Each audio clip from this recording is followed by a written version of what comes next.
Salut! Je sais pas si ça transparaît, au travers de mes publications sur YouTube ou même sur Instagram, mais j'ai énormément le seum cet été de ne pas être en colo.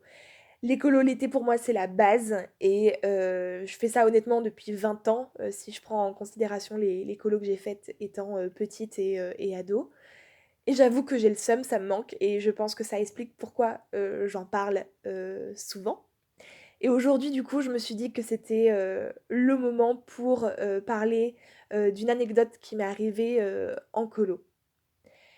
Cet été, donc il y a 4 ans, nous sommes partis pendant 3 semaines avec 40 jeunes, pour faire un séjour itinérant en France. Donc 3 semaines, on se déplaçait en bus et on visitait, des régions, notamment, sud-ouest, de la France.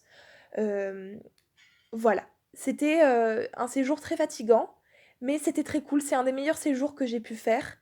Les jeunes étaient super bien, les activités étaient vraiment cool. En vrai, j'ai adoré aller dans des parcs d'attractions avec des jeunes. On a fait notamment Disneyland, le parc Astérix, le Futuroscope, la Cité de l'espace et alors c'est pas trop mon truc, les parcs d'attractions et j'aurai l'occasion, dans cette série d'expliquer pourquoi et de donner, une anecdote encore de moi dans les parcs d'attractions. Mais en tout cas de le faire avec des jeunes, j'ai trouvé ça super cool. Et dans cette colo aussi, l'équipe, encadrante était aussi très bien, sauf le chauffeur de bus. Comme je le disais, du coup, pendant 3 semaines, on voyageait et on avait notre bus attitré et avec un chauffeur. À cette époque, j'avais 23 ans ou 24, je sais plus exactement, je pense 23 et j'avoue que j'avais encore un peu de peine et d'ailleurs c'est encore le cas, encore aujourd'hui, même si ça va un petit peu mieux. Mais c'était pas évident pour moi, en fait, de me positionner face, à des personnes plus âgées et notamment, le chauffeur de bus était un homme et de plus de 40 ans. Déjà, dès le début, il y avait quelque chose qui me gênait. J'ai appris depuis à gérer un peu mon instinct et à lui faire quand même relativement confiance. Mais à l'époque, en sachant en plus que j'étais pas à l'aise avec le fait, d'être, enfin de devoir en fait encadrer des personnes plus âgées, j'avoue que j'ai un peu tu ça et je me suis dit: «Bon, ça doit être juste mon malaise». Donc voilà et de toute façon, en vrai, il y aurait pas eu grand chose à faire, hein. C'est juste que, c'était comme ça, c'était le chauffeur de bus attitré et il fallait faire avec. Donc au début, ça se passe plutôt bien, il est content d'être en colo et il reste beaucoup avec nous. Et en fait, au fil du séjour, on assiste quand même à des bêtises, en fait, de sa part. Hem, Par exemple, un jour, il a oublié de serrer le frein à main et en fait, le bus, du coup, a avancé un petit peu. On était sur le plat, donc en fait, c'était pas très grave.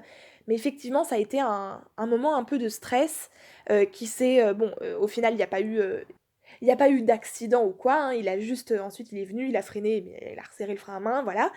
Mais voilà, ça c'était par exemple la première chose qui s'est passée et puis après au fur et à mesure en fait du séjour, avec la fatigue, il s'est mis à faire de plus en plus de bêtises, donc notamment il se perdait, très souvent. Il mettait en fait l'adresse, de destination sur le GPS qui était pas calibré en fait pour un bus et surtout sans se poser la question de savoir si l'adresse était juste ou pas. Ou encore, il tentait des demi-tours dans des rues où c'était clairement pas possible de le faire avec un bus quoi. Donc voilà, ce genre de bêtises comme ça, ou alors même il s'arrêtait en plein milieu de la route et il faisait, évacuer le bus, enfin il faisait sortir les jeunes du bus alors que c'était pas du tout adapté et c'était très compliqué en fait de le faire, de lui dire: «Non, non, en fait, c'est pas grave, on va marcher mais en fait on va pas s'arrêter là». Et jusqu'au jour où, il s'était encore perdu une énième fois et un peu, il commençait à avoir, une conduite un peu nerveuse et à s'énerver un petit peu parce qu'il trouvait pas sa route et en fait, il a sorti son téléphone portable et il a appelé, le lieu, d'arrivée sans, demander par exemple à quelqu'un d'autre de le faire, par exemple, voilà. Et il l'a fait lui-même, sans s'arrêter évidemment. Donc en fait, il a conduit au volant avec, un bus avec, 40 personnes, à bord. À ce moment-là, je me suis dit: «OK, il y a un problème. Voilà, je peux pas, en fait là, je dois recadrer». Comme je le disais, j'étais déjà de base un peu mal à l'aise en fait avec le fait d'avoir quelqu'un vraiment de plus âgé. C'était difficile pour moi, de trouver en fait le ton, la place, la légitimité, enfin bref tout ça. Le lendemain, j'appelle du coup mon coordinateur et je lui fais part, du problème. Pour, contextualiser un petit peu quand même ça, j'étais très fatiguée déjà à ce moment-là et pour tout dire, en fait, j'ai appelé mon coordinateur en pleurs. Donc mon coordinateur, il m'a dit: «Écoute, heu, tu t'inquiètes pas, tu as bien fait de m'appeler, heu, je vais m'en occuper. Je vais m'en occuper et il y a pas de problème. Si jamais il vient te voir et qu'il est agressif, en fait, en réponse, tu me rappelles immédiatement». Voilà. Donc effectivement, il s'en est chargé. Je sais pas exactement ce qu'il a fait, je m'en souviens plus trop bien, mais en tout cas dans la journée, le chauffeur de bus est venu me voir et il m'a présenté ses excuses. Il est aussi allé voir un par un tous les membres de l'équipe aussi pour s'excuser en fait de son comportement, enfin bref, d'être fatigué, de pas savoir se mettre des limites et cetera.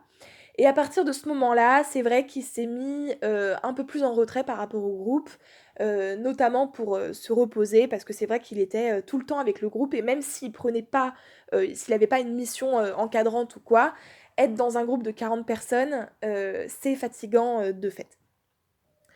Donc la fin du séjour approche, on retourne sur Paris, on fait la dernière étape qui était une étape dans un, pas loin, du parc Astérix et notamment la dernière journée, c'était, une journée au parc, Astérix et donc voilà, on rentre et tout, très cool, machin, on est épuisé, clairement on est épuisé, on n'en peut plus, on dort, pour la dernière nuit, on range le camp, le lendemain matin et en gros le programme initial c'était de revenir sur Paris, de faire un tour de bateau-mouche parce qu'il nous restait un peu de budget et ensuite on avait rendez-vous, avec l'organisme, bah, pour, faire, le convoyage départ. Pour faire le convoyage retour, pardon. On plie le camp et les jeunes commencent à aller, vers le bus. Et moi, je suis avec toutes mes affaires, je suis au bout. Je me souviens très bien de cette scène-là parce que j'étais sur le chemin pour aller jusqu'au parking des bus. J'avais des sacs de partout. Vraiment, c'était le dawa total. Et je vois ma sœur, parce que ma sœur était d'ailleurs dans la colo, et au bout du chemin, et je lui crie ouais, Louise, viens m'aider, s'il te plaît, viens m'aider, j'en ai de partout. Et elle arrive vers moi, elle éclate de rire. Et elle dit, putain Marie, écoute, faut que je te dise un truc. Enfin, je... il se passe un truc là. Oh, le bus, il est cassé. Et je la regarde, je fais quoi? Je fais, ouais, le bus, il est cassé. Il faut que tu viennes voir parce que tu vas pas me croire, mais en fait, il y a un problème avec le bus, il y a eu un accident. Et je me dis, mais attends, il y a eu un accident, il y a pas de blessés. Elle fait, non, non, il y a pas de blessés. C'était avant, on est arrivé après, donc il y a pas de blessés et tout, mais faut que tu viennes voir. J'arrive sur le parking des bus. Et au début, je vois rien. Effectivement, le bus s'était déplacé. Le bus était maintenant dans le pré d'en face, qui était légèrement en pente. Mais je vois rien. Je fais, mais qu'est-ce qui s'est passé? Et en fait, elle me dit, bah écoute, je pense que le frein à main a pas été serré correctement. Et en fait, le bus a dévalé la pente, qui était, bon, qui était pas pentue de ouf, mais en tout cas est descendu. Et, euh, et en fait, là, sous le bus, il se trouve que maintenant, il y a des rochers. Et en fait, je m'approche du bus et les soutes étaient ouvertes. Et en fait, effectivement, le bus était venu s'encastrer sur les rochers en contrebas en fait de la pente, dans le pré. Et en gros, pour décrire à peu près la scène, le plancher des soutes était transpercé en fait par les rochers. Les rochers étaient apparents en fait des soutes. Et en plus, le bus était en équilibre. Alors bon, pour conclure l'anecdote, dans l'immédiat, Heu, c'est vrai que du coup ça a un peu planté notre dernière journée, mais au final c'était pas si grave parce qu'on est resté du coup posé au camping. On est allé jusqu'au village voisin pour manger un kebab parce que c'était quelque chose que les jeunes voulaient absolument, manger un kebab. Donc au final, on est vraiment resté posé et je pense que c'était même limite mieux pour une dernière journée de faire ça, plutôt que de retourner, du coup, en plein cœur de Paris et être un petit peu, et être un petit peu en stress, voilà. Surtout que, bah, on venait quand même de passer, 3 semaines, dans des endroits, extrêmement, reculés et c'était top parce que du coup, tu sens vraiment une espèce de liberté, de ouf et revenir en fait en plein cœur de Paris, franchement, ça aurait été un peu difficile. Donc voilà, au final, pour nous, en tout cas pour le groupe, c'était pas très grave. Hem, pour le chauffeur, je ne sais pas. Je ne sais pas en fait, je j'ai pas cherché à savoir en fait ce qui s'était passé pour lui. Je pense que c'était pas bon du tout parce que, il a quand même planté, le bus, voilà. Vu l'état dans lequel était le bus, en tout cas le plancher, c'était, je pense que c'était sérieux et en plus, il y avait déjà eu du coup des incidents, pendant le séjour. Et d'ailleurs, à ce propos, je pense que c'était vraiment, heu, bien de ma part, en tout cas pour ma responsabilité personnelle, de signaler, en fait, les événements qui s'étaient passés plus tôt dans le séjour.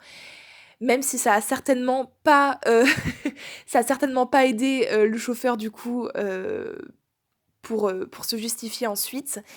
Mais en tout cas pour moi, c'était, je pense, la meilleure des choses à faire parce que j'avais signalé, en fait, qu'il y avait un problème avec ce chauffeur. Et du coup, on pouvait pas me reprocher, en fait, de ne pas avoir agi parce que, par contre, si je n'avais pas signalé et qu'il y avait eu cet accident-là, il est fort probable, en fait, qu'on m'ait demandé, quelque chose, en tout cas demandé des comptes et là, du coup, on m'aurait certainement reproché, en fait, de ne pas avoir, signalé, en fait, le l'incident. Et ça m'a, bon, moi, ça m'a un peu endurcie, aussi, ça m'a permis aussi de faire plus confiance, enfin, ça a participé heu, à l'apprentissage sur, comment gérer en fait mon instinct, le la petite voix qui me dit: Ça sent pas bon». Voilà, je dis pas que c'est encore parfait, je doute encore beaucoup, et j'ai encore des problèmes de positionnement de temps en temps. Mais, j'avoue que maintenant je fais de plus en plus, confiance en fait à mon instinct et j'essaye du coup, bah, de faire aussi avec, hein, parce que parfois, on n'a pas le choix et là, typiquement, le chauffeur de bus, j'aurais pu avoir un instinct, tout autre, au final, ça aurait été pareil. Donc voilà, je vais, m'arrêter là parce que je pense que j'ai déjà, parlé beaucoup et j'espère que, je sais pas, que ça aura été, divertissant, intéressant. Peut-être que ça aura montré que, la colo, c'est pas juste, des, moments, cool avec des jeunes, mais c'est aussi, bah, parfois des choses qui sont pas prévues. Et des choses qui peuvent être un peu graves parce que là, on n'a pas à déplorer de victimes ou de blessés, mais en fait, ça aurait pu se passer en journée, ça aurait pu se passer il y aurait pu y avoir quelqu'un, sur la trajectoire du bus et cetera donc en soi, on a quand même eu de la chance qu'il y ait eu, personne en fait de blessé, dans cet accident. Je te dis à très vite. Ciao.